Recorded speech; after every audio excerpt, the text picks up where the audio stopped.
Hello, everybody. Hello again. Welcome back to the second session on cyber, which hopefully, as we were just discussing, will provide a really nice base knowledge as well before the simulation that's going to take place on Tuesday.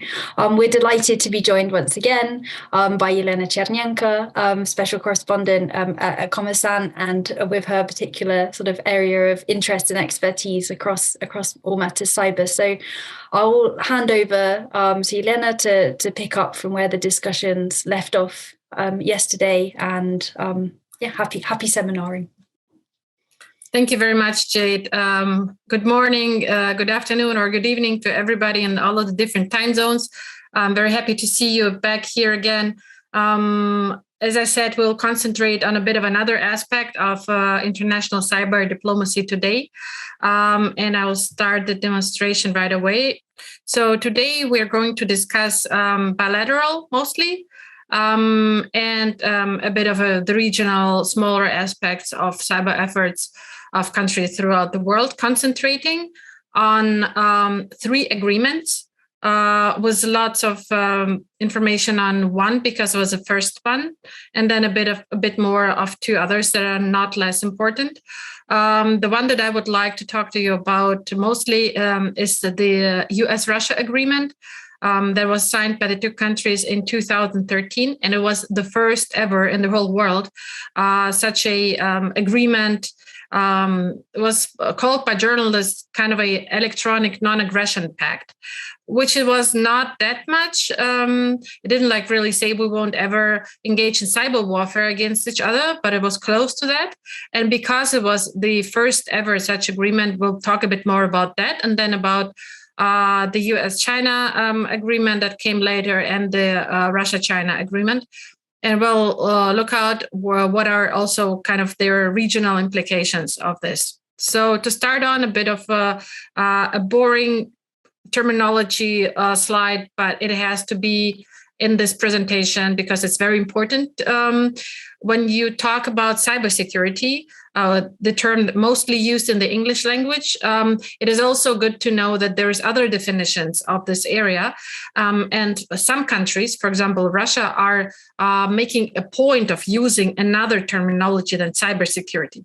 So cybersecurity is the broadest term used ever worldwide. But Russia, when it started being really, really active in the international arena in these matters, it was in about 2010, 2011, introduced another term, international information security.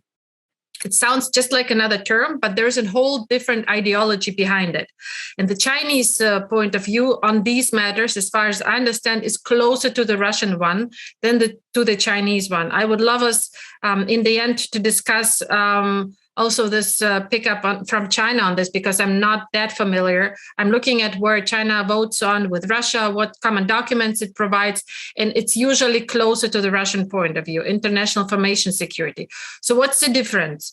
Cybersecurity, in its term, how the Western countries understood it until very recently, was mostly about the protection of hardware, software, and the information that was on the devices. So it was mostly about the physical protection of the devices and the information on them.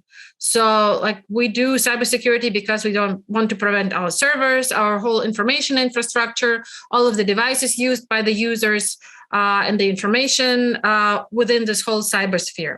Now, Russia was from the beginning, from this 2010, 2011, very concerned about this too. So this aspect, so cybersecurity, but also about another one, about the content, about what is being shared and what Russian citizens, for example, can read or research or share within social networks. If there's any other countries trying to influence the Russian audience using social means, using cyber means. So I was very concerned about information wars. At that very point, its Western counterparts said that no, this approach is not acceptable. You are demanding to have more control for governments over the internet, over their cybersphere. As we discussed last time, most Western countries say that borders on the internet are not applicable. This is a border-free zone. What Russia was trying to achieve they views as a balkanization of the internet, more censorship, creating some another sphere that it was not acceptable at this very point. Now, Russia made all of the documents that Russia presented in the international arena, for example, at the UN back then, had this very, very specific point in them about sovereignty on the internet and non-interference into internal affairs of a country using cyber means. Now, this is easy explainable why the Russian government was so concerned about this at this very point of history. If you look at the timing, 2010, 2011, this is exactly the time, the period of the so-called Arabic Spring, when during different uprisings in the Middle East, social networks were used by many of the protesters that aimed to overthrow the government. And the Russian government was very concerned that something like this could be orchestrated from the outside in Russia to topple the Russian government, and that social networks could be used to organize uprisings here, protests, in other forms. So they said that that cybersecurity is good and it's important. But if we talk about international agreement, it's important that countries agree not to use cyber means to interfere in each other's affairs. As I said, back then, nobody really wanted to hear from it in the West. Today, it's different because we also hear now concerns, very serious concerns from Western countries that are talking about the need to stop information wars and information operations on the internet. But about 11, 12 years ago, it was different. And this difference of approaches was so deep that whenever the two countries, the US and Russia, started discussing a first ever in bilateral agreement in the cyber arena, it took them, the diplomats, several months, almost a year, to even find out how would they call it. What is it? What are they agreeing on? Are they agreeing on cooperating on cybersecurity, as the US said it, or are they talking about international information security, as the Russia wanted it to have? So finally, they came up with a compromise. It sounds horrible and nobody can ever remember it, but that's the only way they could make it. So the full name of that agreement is the Security in the Field of Information and Communication Technologies and Their Use. So you will see that security in the field of the technologies, that's the US part of it. And then their use, that's what Russia added to this. That's the compromise they came up with. That's the name of that agreement from 2013. Now, it was back then Barack Obama who signed that agreement with Vladimir Putin in June 2013. It was quite a broad agreement. It was actually a package of bilateral agreements. First of all, they deepened the high-level dialogue, and they created a special working group on cyber matters, on information and communication technologies, within the framework of the so-called Russian-American Presidential Commission. During the good times of the relations between Moscow and Russia, during the reset that was started when Dmitry Medvedev was president, a special commission was created to boost bilateral relations. And at the height of the work of this commission, I think it had like 26 or so, or 24 maybe, working groups on all different areas, starting from agriculture to sports. And then cyber was the last component added to it in 2013. They wanted to meet on a regular basis, one half a year in the US and then the next half a year somewhere in Russia, and try to see if they could take this initial package of agreements and deepen it into something really broad and deep, and to have consultations on all different aspects of cyber security. I will say right away that they met only once. Yes, they signed it in June 2013. The only meeting took part in November 2013 in the US, where quite a high-level delegation from Russia flew to. I think it was the deputy of the head of the international of the Russian Security Council. The head of Nikolai Patrushev, with quite a big delegation, flew to the US to consultations. This was November 2013. And the only time this working group on cyber ever met, because after that, we know that the events in Ukraine started to unfold. Viktor Yanukovych, who was back then the president of Ukraine, did not want to sign. He was convinced by Russia not to sign an agreement with the EU.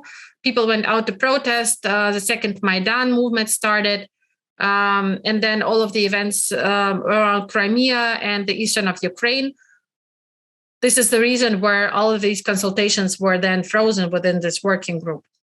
But it had a very good initial meeting. What they also created within that framework of that agreement was an information exchange channel between computer emergency response teams. As we talked about yesterday, every country has such a, almost every country has such a CERT to react to cyber incidents. So they wanted to create an exchange mechanisms to ensure more effective protection of critical information systems, to exchange between those teams, that they would work basically 24/7. And at least once we know that this bilateral mechanisms of the contact groups between the CERTs was used. It was during the Sochi Olympics when we know this from, because it's the only time that it was told in the public that this channel was used. The Russian CERT saw that some of the infrastructure connected to the Sochi Olympics was attacked. And it looked like the attack was initiated in the US. So it contacted the American counterparts, and then somehow together they minimized the damage from this attack.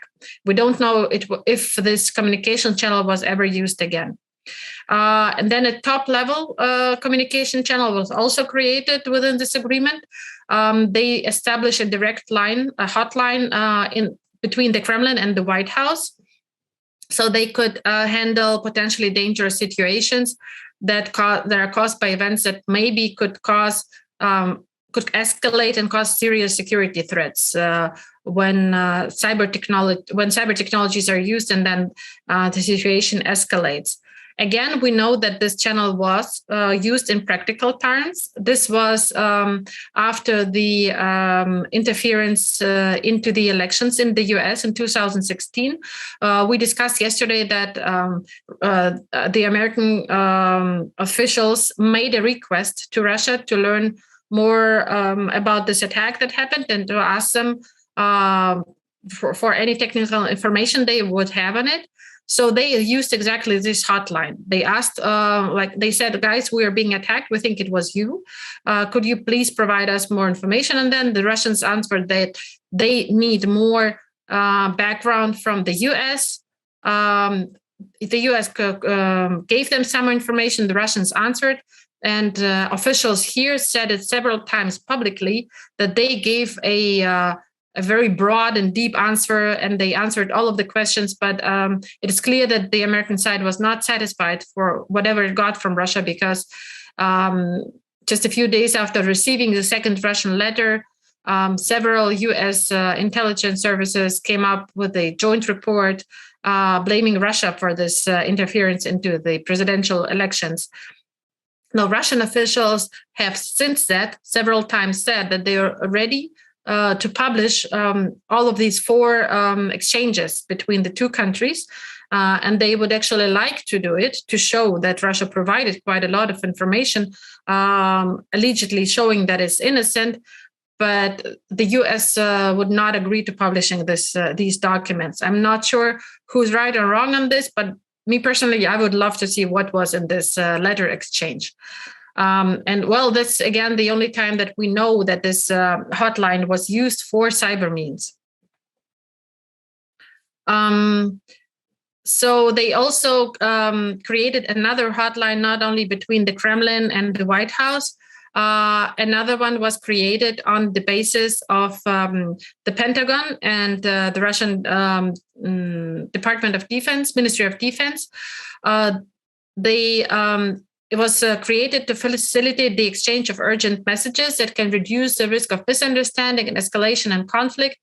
And what is very interesting and important, that they used the nuclear risk reduction centers that existed since 1987 for the Soviet Union back then and the US.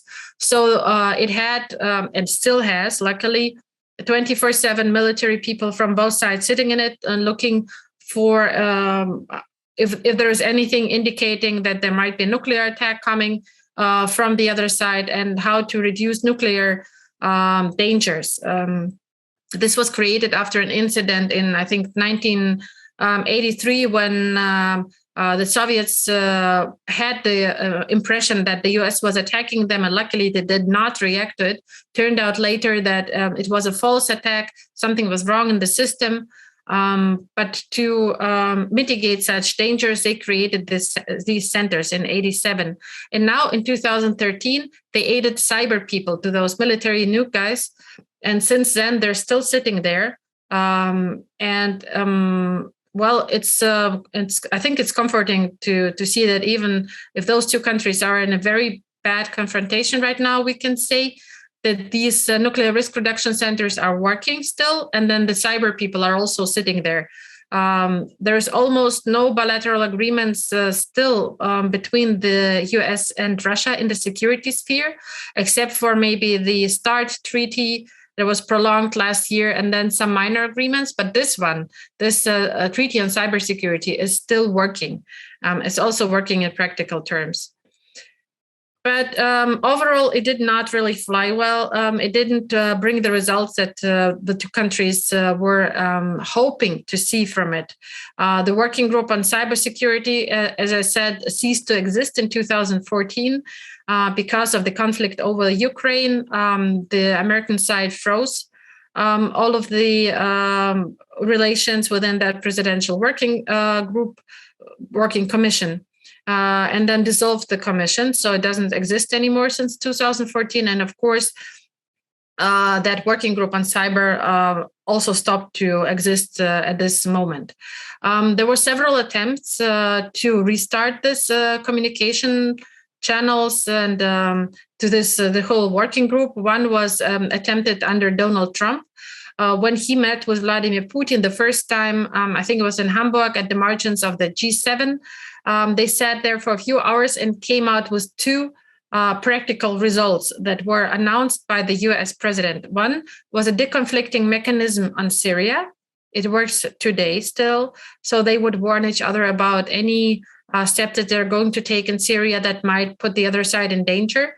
For example, launch attacks, ballistic attacks, and so forth. That still works. And then, interestingly, Donald Trump also himself personally announced that the two countries would again restart the dialogue on cyber matters and aim for a new agreement in the cybersphere. The Russian Minister of Foreign Affairs, Sergei Lavrov, elaborated on this just like half an hour or an hour later. He said that the two countries are restarting the dialogue in the cyber field, and they have big plans and so forth. Everybody in the Russian delegation was very enthusiastic about this because Russia hoped for that result.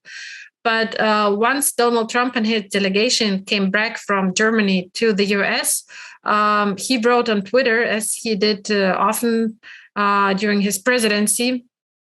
Many people learned the news from him, I guess, from Twitter. And he wrote there that, no, nothing's going to be happening in the cyber field with Russia. He wrote something like, we were misunderstood or so. So the whole thing didn't work. Experts in the US explained that he was maybe himself not that much into the matters and to the background with Russia, gave promises that he was not able to hold. And then when he came back to Washington, he saw that the overall opinion there is not towards cooperating with Russia in the cyber arena again. So the working group did not well. What the two countries then a bit later decided to do, like half a year later in 2018, they wanted to hold at least informal consultations. So not that working group, but just meet like 17 to 17 people in the delegations in Geneva and talk about cybersecurity. Interestingly, that didn't work well, too. The Russian delegation arrived in Geneva. So did the American one. But just a few hours before the talks were scheduled, the American delegation members informed the Russian counterparts that they had been called back from Washington. So somebody in Washington decided that it was not even the time for informal consultations. Russia then was interested in having some parts of its concerns and American concerns maybe work out on a smaller agreement, for example, about a smaller agreement on non-interference into the elections. Because during this period, the Americans always said that we would like to cooperate with you on cyber matters, but you have to admit that you have been meddling into our elections and promise that you will never do such something again. The Russians said that, no, it wasn't us. But if you would like for the future to have a guarantee that there will not be any interference into electoral processes, we would like to have the same. So why do we not have a bilateral agreement on this? We would agree that we will not ever use cyber means to interfere in the domestic, political, economic, social affairs with a focus on elections. There was a special delegation sent by Russia to the US, I think in the summer of 2018. The Deputy Minister of Foreign Affairs, Sergei Ryabkov, headed it. So he brought a draft agreement to Washington, but it didn't bring many results. Such an agreement was never discussed in detail. Then, just before the elections of 2020, Vladimir Putin suddenly publicly presented a 4-point proposal to the US. And he made a point of saying that this is not to a US president. So this was not to Donald Trump personally, who was still president back then. But the Kremlin explained this is to any US president. So what did Vladimir Putin propose? He thought it was important, first, to restore a regular, full-scale bilateral interagency, high-level dialogue on cyber matters, on ensuring international information security. Second, to maintain effective functioning of these communication channels between the competent agencies of the two states through the nuclear risk reduction centers, the thirds, and the high-level officials in charge of the issues of information security. So those three communication channels that were established in 2013. Again, nobody removed them. They continue to exist still. They do still exist today, but Moscow wanted to make them more effective, more active, and more often used. The third point was to jointly develop and conclude a bilateral intergovernmental agreement on preventing incidents in cyberspace, similarly to the Soviet-American agreement from 1972 on the prevention of incidents on and over the high seas. Now, experts here in Russia were looking for quite a long time on any similar agreements from the past, bilateral agreements, international agreements that could be used to regulate incidents, prevent incidents, or regulate them in the cybersphere. And many experts here in Russia, but also in other countries, US and China, and all of the rest, were thinking about maybe cyber is somehow comparable to the nuclear sphere, or to, for example, agreements, bilateral and multilateral, in the disarmament sphere.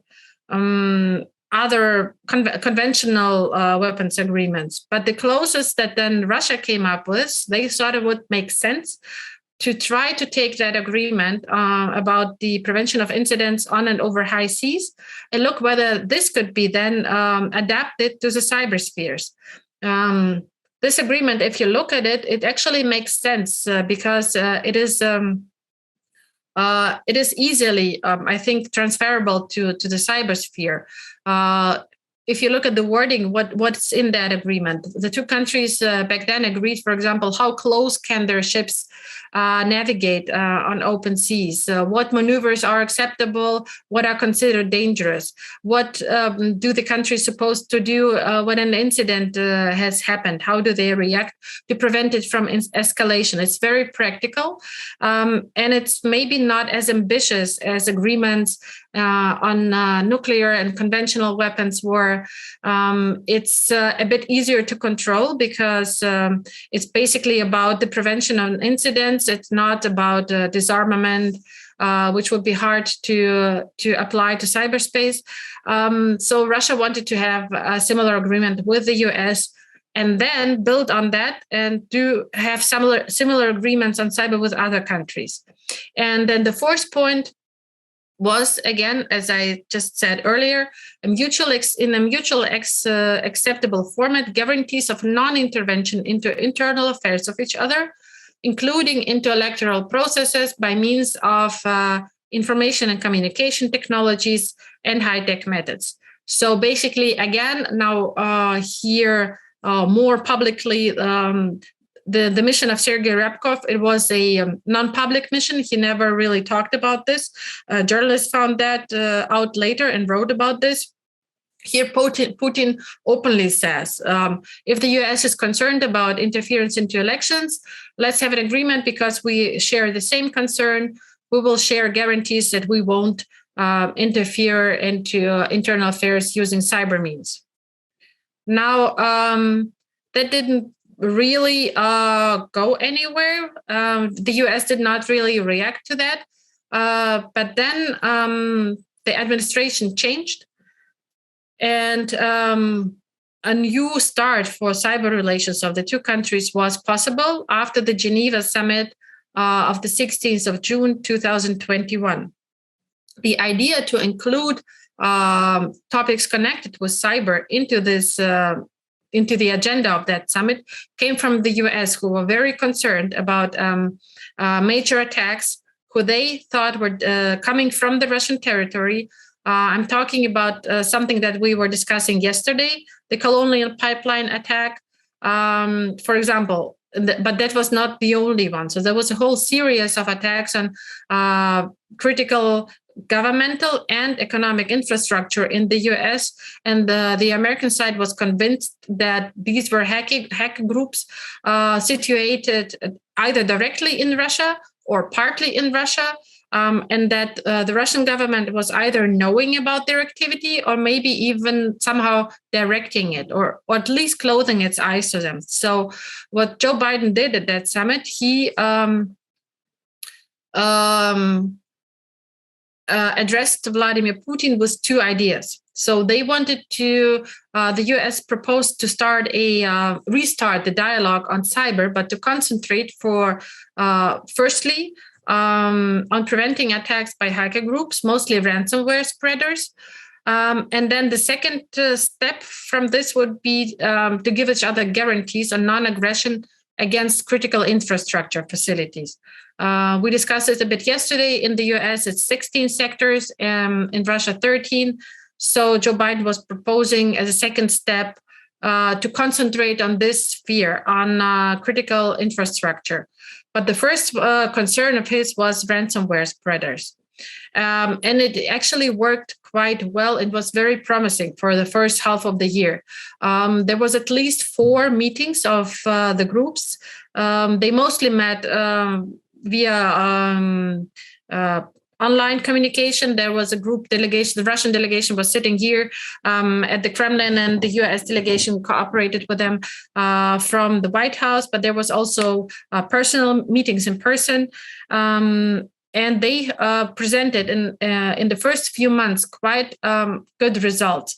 First of all, the number of attacks thought to be originating in Russia and targeting US infrastructure has gone down. This was several times confirmed by US officials last fall. The information exchange, and then including that led to actual persecution of some criminals from some hacker groups was made possible. First of all, it was the Rebel hacking group. And then two other ones, TrickBot and Evil Corp. There was actually people arrested in Russia, and court processes started against them, which didn't happen before, at least not on that scale. The two countries were, for the first time, able to present a joint resolution on cybersecurity at the UN General Assembly. It showed that they shared the same concerns and threat perceptions in the cybersphere. And then both of the countries are interested in having more progress on what we discussed yesterday on the international community coming up with norms of responsible behavior of states. And from the reading of this resolution, it even showed that they don't exclude for the future that these norms will be made binding. So everybody was very enthusiastic just a year ago that, for the first time, the US and Russia presented something like this together as a joint initiative that was then joined by other countries. And just a year ago, or a bit more than a year ago, after this joint resolution, after all of these initial successes in combating cybercrime, it was expected that the agenda of cyber relations would be broadened, that maybe Vladimir Putin and Joe Biden would meet for a second time. The two sides already started preparing for a second summit, and it was expected that cyber would be on the agenda again, and that maybe then they would start discussing something like a non-aggression pact for non-attacking critical infrastructure, which would again be a first of a kind in the world between two competitors, and could maybe show the way to other countries how to start really on very practical terms, make the cybersphere more stable and secure. But it all ended after February 24th. The US announced that it would not continue this consultations on cyber criminal, on cybercrime. There was no second summit. There were no other common documents presented from the two sides. So for the moment, the status quo is everything is frozen. Let's look a bit in less depth, but still that's a very important agreement that was signed 2 years after this Russian-American agreement.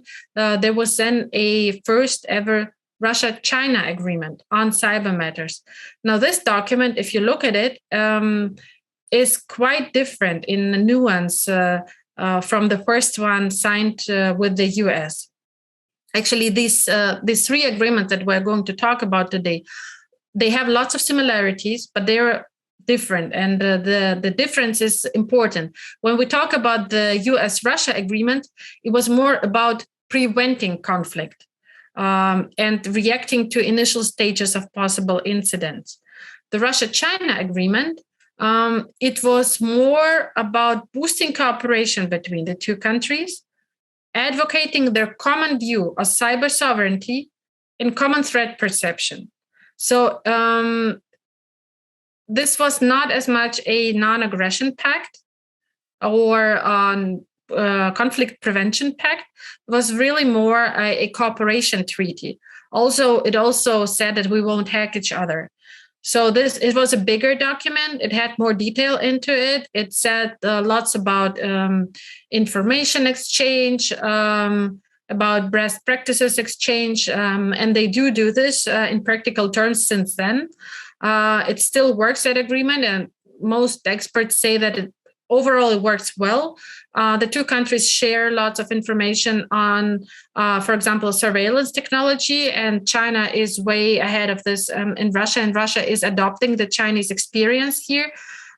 We see that very much, for example, in the Moscow subway, or for like about 2 years or so, these face recognition technologies long ago applied by the Chinese counterparts are starting to work now. And here criminals and others are already found by these technologies. Russia shares the best practices here with China, censoring and stopping unwanted information from flowing in.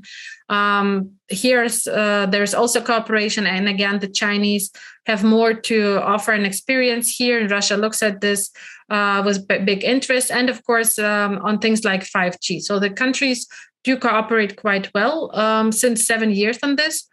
Very vividly, they have a common approach to threat perceptions and to this concept of sovereignty, and they promote it in the regional organizations where both of them are in. For example, very much the Shanghai Cooperation Organization, which presented at the UN from its name already two documents, ready-made conventions on cybersecurity.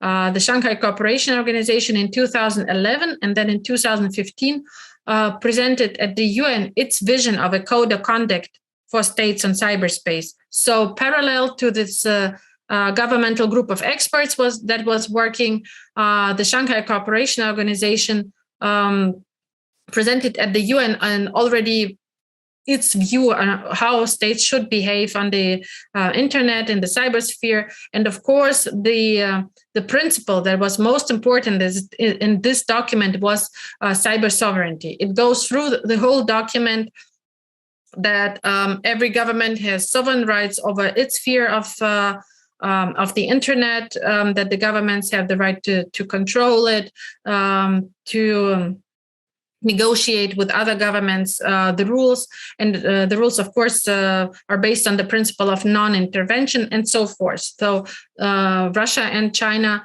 together promote these principles, not only in the Shanghai Security Cooperation Organization, but also, for example, in the BRICS and elsewhere. But the hacks against each other, they continue. We know a bit more about Chinese hacking groups hacking into Russian infrastructure than otherwise.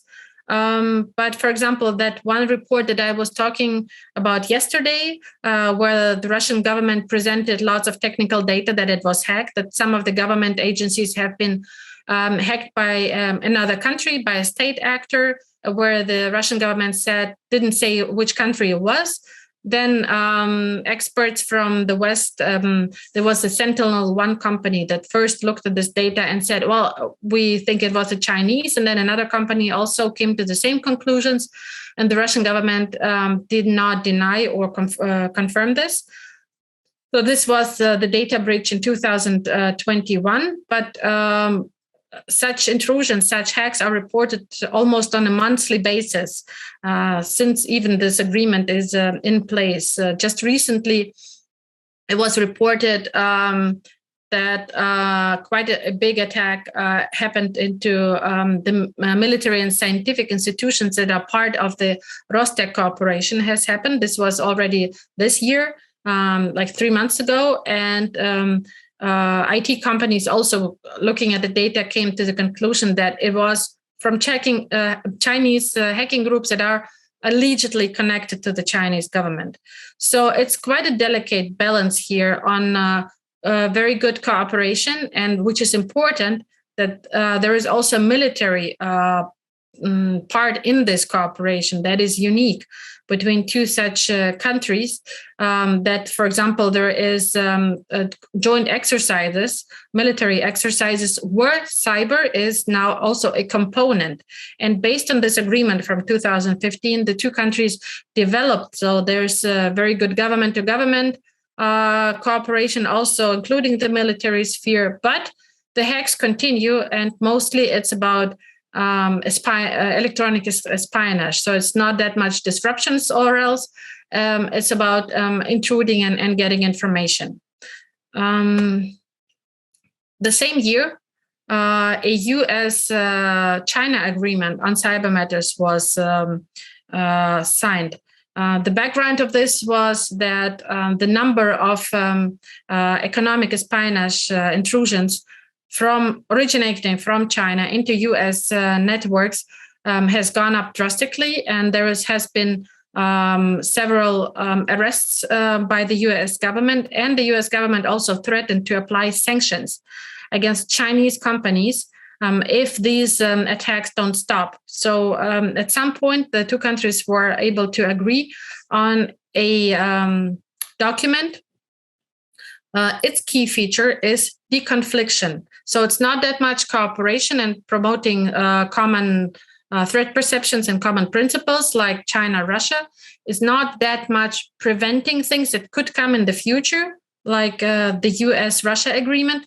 It's more about deconflicting the quite difficult situation that was back then in 2015. So deconfliction and trust building.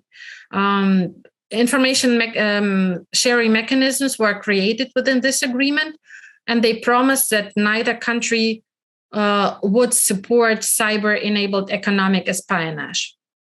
The US and China agreed to provide timely responses to requests for information and assistance concerning malicious cyber activities, refrain from conducting or knowingly supporting cyber-enabled theft of intellectual property, which was very important for the US, pursue efforts to further identify and promote appropriate norms of state behavior in cyberspace within the international community. That's about these efforts that we were talking about yesterday, and established a high-level joint dialogue mechanism on fighting cybercrime and related issues. Initially, after this agreement was signed, the number of incidents, the number of hacks allegedly originating from China fell drastically, and it was like that for quite a while. So it looked like this agreement was working quite well in 2015, 2016 or so. But after a while, the problems and the hacks, they picked up again. And this was aligned with the overall deterioration of the bilateral relations. And already in 2017, 2018, representatives of both governments were saying that they are not very happy with how this agreement works. Today, we see very often, very regularly, we learn about hacks from China directed towards infrastructure in the US. We learn also about hacks that are directed otherwise. It doesn't look like things are going well, but sometimes there is still efforts to come back to that agreement and say that maybe even with the relations deteriorating and the current confrontation, some basic cooperation principles here should be possible. Although over the recent clash over Taiwan, even that dialogue went down compared to what was before. So what I would like us to discuss maybe and to see whether such bilateral agreements in cyber that we have learned about today, whether they are maybe a more effective way to prevent or regulate incidents. Or does it just make sense for countries to focus on their own resilience in cybersphere to boost the protection of themselves and of their allies?